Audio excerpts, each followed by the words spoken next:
What does the Project 2025 document have to say about the future of the military and veterans? Project 2025 is a vision document that was created by the conservative research institution, the Heritage Foundation. This document is a playbook or maybe a wish list to create a roadmap for the first 180 days in the event a new conservative president is elected to office. This document is about 900 pages long and contains items as mundane as how the White House Chief of Staff works to how many ships should be in the U.S. Navy. And this particular video is about the Navy ships. This is my second video on Project 2025. My first covered a left-leaning disinformation infographic that was full of lies about the Project 2025 document. That particular video can be found below. Now, some people got really upset at that particular video because it wasn't a review of Project 2025, which is, I guess, what people wanted. Listen, I'm not legal. I do disinformation and I do military intelligence stuff. And believe it or not, reviewing it for a political purpose really isn't something that I can do. I still work in the intelligence community. In fact, I just had my annual security training today.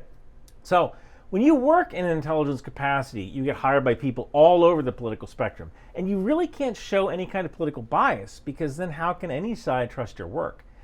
Every political decision maker who might sign a contract with the contracting company I work for has a right to the absolute best intelligence assessments possible, regardless of political party. But this particular video about Project 2025 in the military is actually something I can comment on because it involves the military and veterans affairs, not politics. And what I want to give you is a breakdown of the good, the bad, and the outright ugly of the document as it pertains to the military and veterans. And yes, I will split it into those items. Now, I have to start with the overarching spirit of the Project 2025 document when it comes to the military, which is that the U.S. military is somehow woke and this has affected the readiness of our military. I have embedded with multiple military units, with the Army, Army National Guard, Air Force, Navy, and Marine Corps, and I did a video for the Space Force, and I have never once seen anyone teaching classes on pronouns. I can tell you this, the military is a meritocracy. We don't care if you're gay or trans or somewhere in between. As long as you do your job, you're cool. I mean, we're going to make fun of you, but we do that to everybody.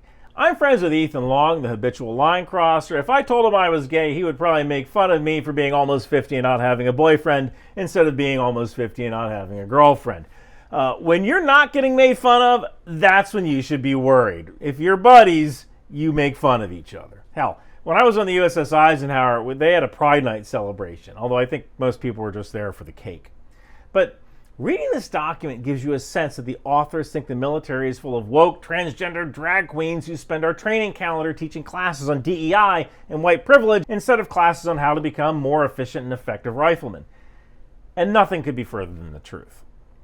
There are lines in this document that talk about how the current administration emphasizes leftist politics over military readiness, or woke bureaucrats at the Pentagon force troops to attend training seminars about white privilege. Although no examples of this are given, this attitude permeates the entire document. Now, I'm going to list a bunch of stuff that's good, bad, and ugly, but first, I want to talk about an organization that gives you the good and the bad and the ugly of the news every day, and that's Ground News. There's been a lot of interest in Project 2025, and if you want some unbiased fact-checking, you can actually go to Ground News. For example, Paul Dans, the director of Project 2025, recently stepped down from his job among criticism of the group's policies by Trump. And this was covered differently on both the left and the right. So go to ground.news/Ryan Macbeth and subscribe through my link to get 40% off the Vantage plan, which is the same one I purchased.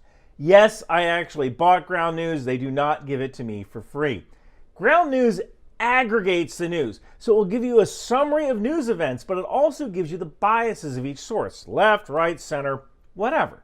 They also give you the ownership data of each publication, so you know who is telling you what to think. And there's also this blind spot report, which I actually rely on because I don't tend to follow political stories. This blind spot report is dedicated to finding news stories you may have missed because of your own personal biases. So go to ground.news/Ryan Macbeth to stay fully informed. Subscribe through my link to get 40% off the Vantage plan. which is the same one that I purchased. Now let's get back to the military applications of Project 2025. Let's start with the good. Now the first item is something that is near and dear to my heart, and that is good enough systems. You can find this on page 111. A lot of times during military procurement, when the military wants a new piece of equipment, the Pentagon will write a whole bunch of requirements. And the final requirements document will often have a bunch of competing requirements. A good example of this is the LCS, or Littoral Combat Ship. This was a Navy ship, or is a Navy ship, that was designed to be small and modular and lightly armed, and it could operate in the littorals, or close to shore.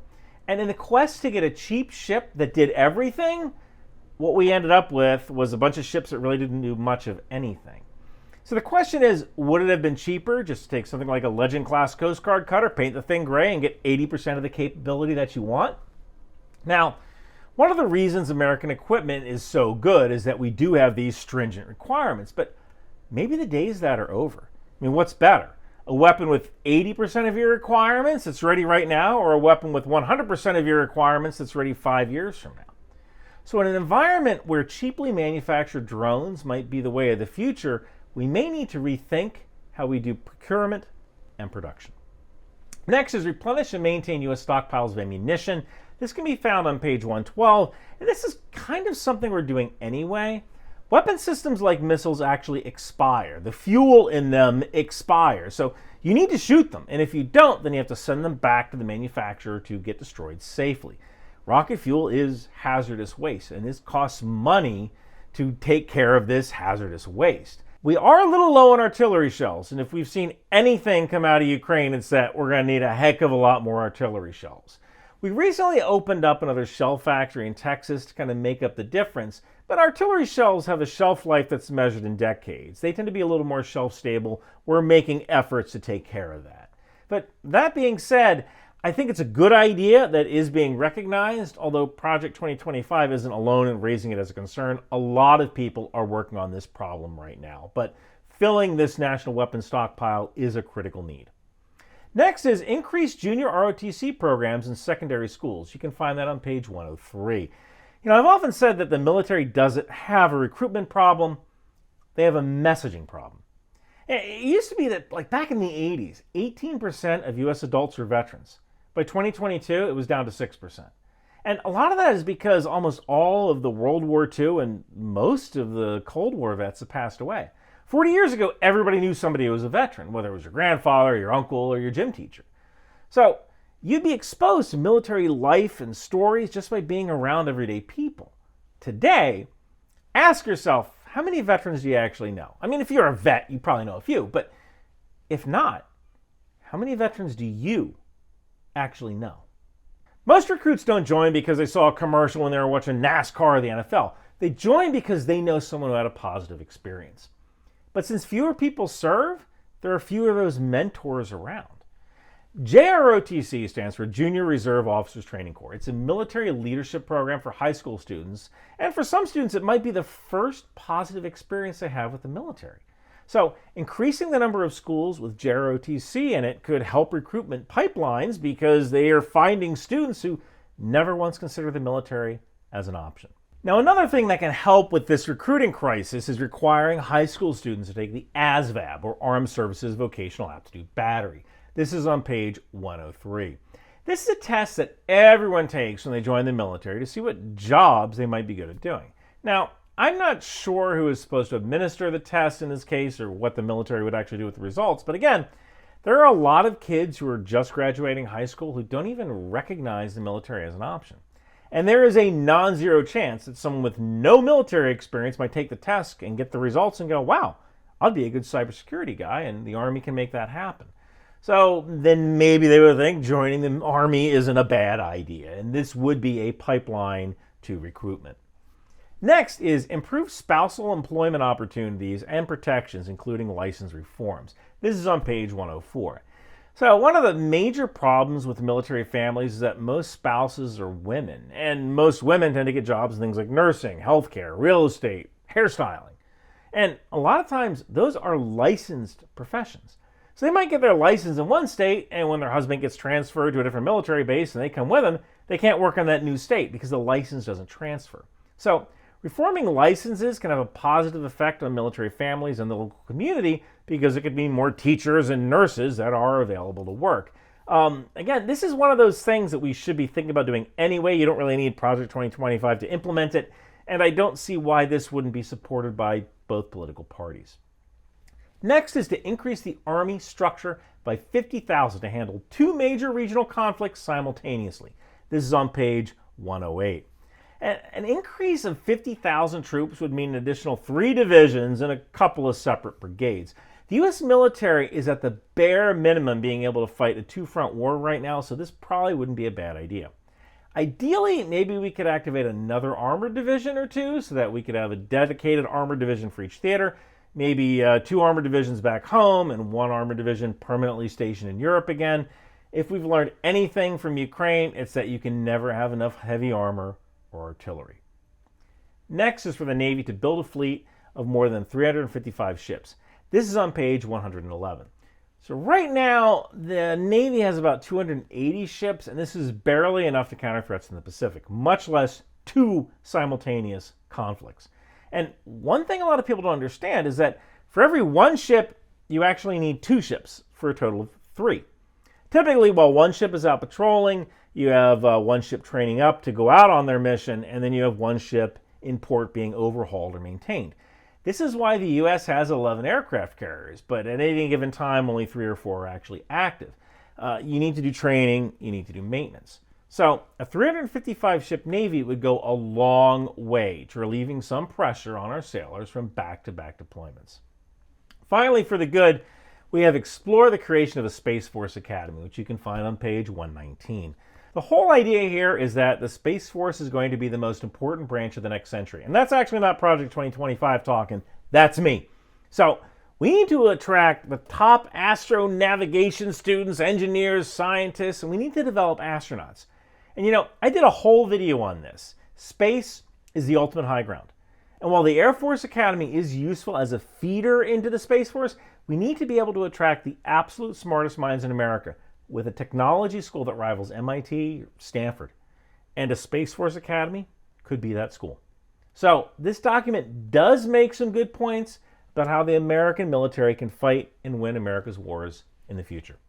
Now let's talk about the bad. To start, missile defense.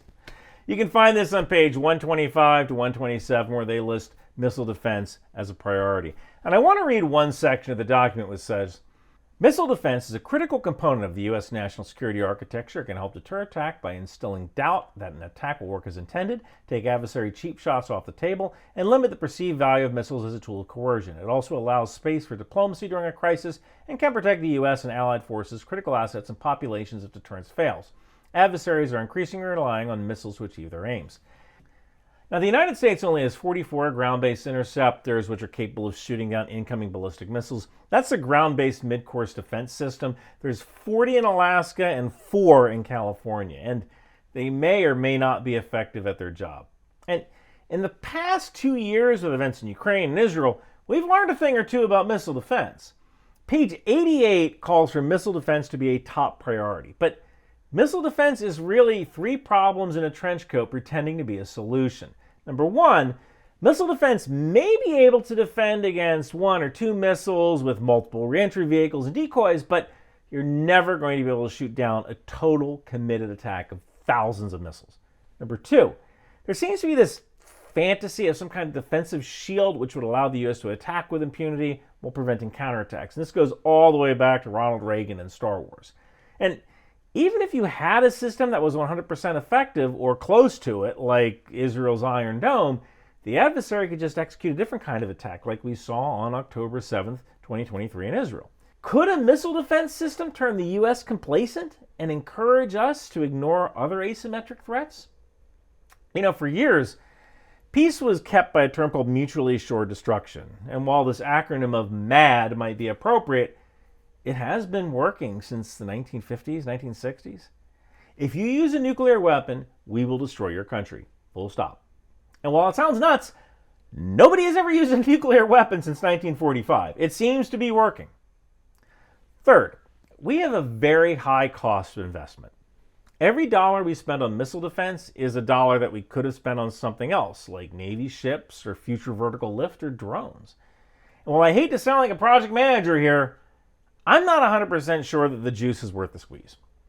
If I had a choice between a missile defense system that might never be used and building better on-base housing for our soldiers, I know what I'm going to pick. And remember when I talked about good enough solutions? We already have some systems like THAAD, the SM-6, the Aegis Ashore, which might be good enough solutions that already exist now. So maybe creating another missile defense system from scratch when there's already good enough systems in existence isn't the best use of our funds. Next for bad is decrease international traffic in arms regulations, or Itar. And this is on page 101. So Itar is a law that prevents U.S. citizens from exporting weapons or munitions or technology without a license. And usually these are dual-use technologies, meaning stuff that can be used for the military or for the civilians. Now, this law is basically designed to stop the spread of certain kinds of technologies or weapons from falling into the hands of bad guys. And let's say you own a small defense contractor and you want to sell to an ally like Canada or the United Kingdom. It might sound stupid, but you have to jump through these Itar hoops to get a license to sell to an ally. But what happens after that equipment is used and the country wants to resell it? Well, 2 years ago, Iranian citizens were protesting the Iranian government, and the police were using Motorola radios. I did a video about it. So how did Iran get those radios if it's currently illegal to import dual-use items like radios? I don't know. I don't know how they got those radios, and that should scare the heck out of you, because this was under Itar. My guess is that there's some police departments in the U.S. that sold these radios back to a supplier for a purchase credit for new radios. A supplier sold those radios to someone else who eventually sold them to Iran. So by removing Itar restrictions, even for allies, we could see a great migration of our technologies to our adversaries, even if it wasn't what we intended. Next is reinstating troops separated for refusing to get vaccinated, which is on page 103. Now, whether it was right or wrong to demand that soldiers get vaccinated for COVID is beside the point. Roughly 8,400 troops were separated from the military for refusing to take the COVID vaccine. It's been almost like 4 years since this policy was enacted. Now, the text doesn't say remove the bar to reenlistment. It says reinstate. And knowing the Army, they will screw this up. So I guarantee you, letters will go out to people who've been out of the military for 3 or 4 years telling them to report back to active duty at this date and at this time. And don't forget that we're going to need to background check all these people again, all for a bunch of people who might not want to serve anyway. I mean, these people may have moved on. So it might be a better idea to remove a bar to reenlistment, but waving a magic wand and upending the lives of veterans and pulling them back into the Army may not be in the country's best interest. Next is align Marine ranks with Army ranks, and you can find this on page 116. Now, typically the Marine Corps uses lower-ranking non-commissioned officers in positions of leadership, and the Army tends to use slightly higher-ranking non-commissioned officers. For example, an Army squad leader is usually an E6 staff sergeant, but a Marine squad leader is usually an E5 sergeant, and sometimes you even see corporals in that role. Now, to me, this is kind of a weird hill to die on because the Marine Corps is not Army Junior. The Marine Corps does things the Marine Corps way because that's the best way of doing things for them. And the reason the Marine Corps places more responsibility on junior non-commissioned officers is that they are a smaller branch in the Army and the Marine Corps retention rate is lower. About 70% of all Marines leave after their first enlistment. And among infantrymen, 84% choose to leave. Contrast that with the Army, where about 52% choose to leave after their first enlistment. And some of that is cultural. Being a Marine is hard, and there aren't a lot of opportunities for promotion since the service is so small. So by expecting Marines to attain the same ranks as the Army, it's an arbitrary decision that doesn't actually help readiness and can't be attained anyway. Next is to reduce the number of generals. This is on page 104 with the line, the number of generals at an all-time high across the armed services above World War II levels.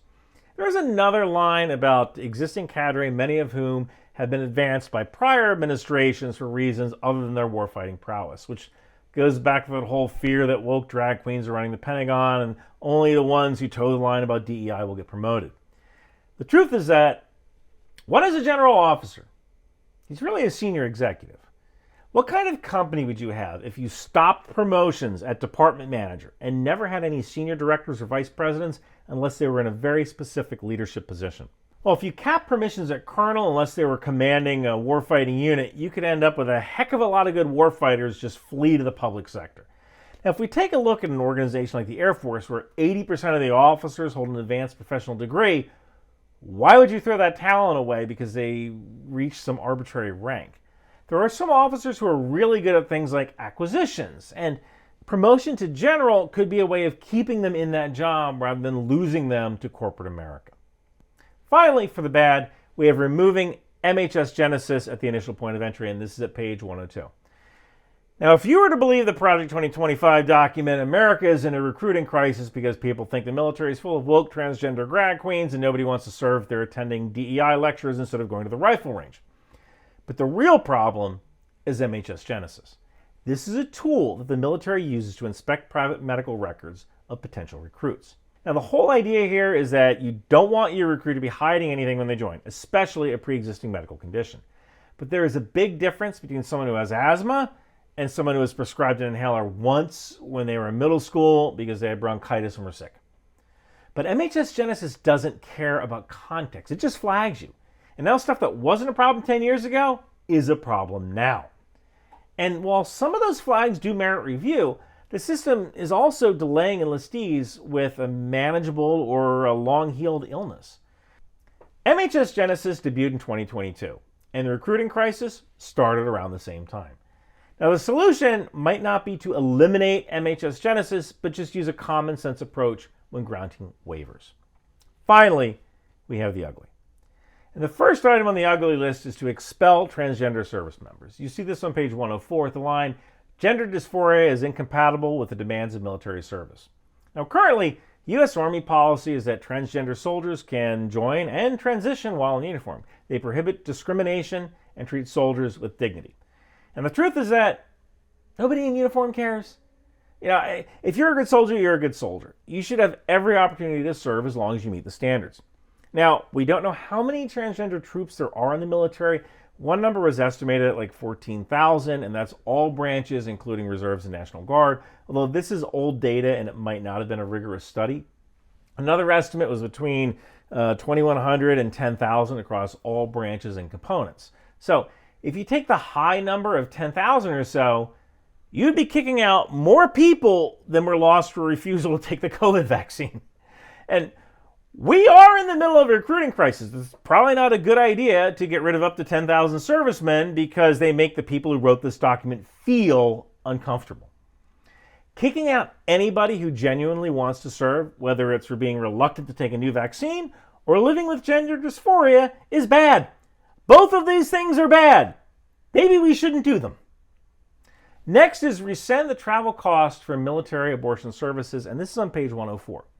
Now, the Department of Defense is currently only authorized to perform that particular procedure in cases where, if I mention them here, I would get demonetized. But you can pay for it out of pocket in other circumstances.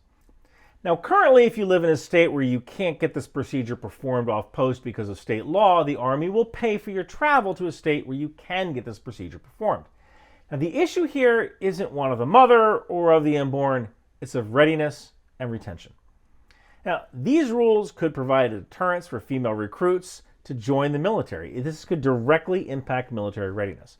Well, it is understandable there are a lot of passionate people on both sides of this issue. In a document that focuses so heavily on military readiness, we need to question whether such a rule would increase or decrease readiness. Finally, there's what I consider probably the scariest thing in this document, and it sounds kind of innocuous when you read it. And it's just one line on page 649 which says, the VA schedule for rating disabilities has assigned disability ratings to a growing number of health conditions over time, some of which are tenuously related or wholly unrelated to military service. And anybody who served in a global war on terror should be scared to death right now, because a line like that could make it harder to get disability compensation for exposure to burn pits. Right now, certain illnesses and cancers are presumptive, meaning if you served in a certain place after certain dates, it is presumed that you were exposed. I think the writers of this particular document are terrified that between 1.9 and 3 million U.S. service members who served during the global war on terror are going to come to Uncle Sam with hat in hand in a few years asking for a disability claim because they were exposed. Probably because they were exposed. And this is not a way to treat veterans. So that's the good, bad, and the ugly. As you can see, Project 2025 offers a wide range of ideas and proposals for the military, some of which may resonate differently depending on your perspective. While there are aspects that could potentially strengthen our military, none of these aspects are necessarily exclusive of the document. A lot of people are thinking about this. And there are also some proposals which raise concern, especially when it comes to the well-being of female service members and veterans. Hey, if you want to support the channel, grab one of my Alcoholics Moving Cargo shirts from Bunker Branding. It's my tribute to the men and women of the U.S. Air Force who make history, not movies, flying those transports and flying those refueling planes. And thank you guys so much for watching. Oh, wow, Daddy's cigarettes. If I smoke these, I'll be cool. Hey, kid, what are you doing? Think tank. You know, kid, smoking isn't cool. The t-shirts, stickers, and hoodies from Bunker Branding sure are. Wow, Alcoholics Moving Cargo. Awesome. Intel Life, Aerosol, Live, Laugh, Launch for Destroyer, Trident, HIMARS, and Patriot. Think outside the bomb. Drone Sweep Drone, Department of the Boat People, landmines, and even the tow missile. It would behoove you to grab one today. I better take these. Don't worry, I'll destroy them by burning. And remember, Bunker Branding is cool. Now I know. And knowing is half the battle. Bunker Branding!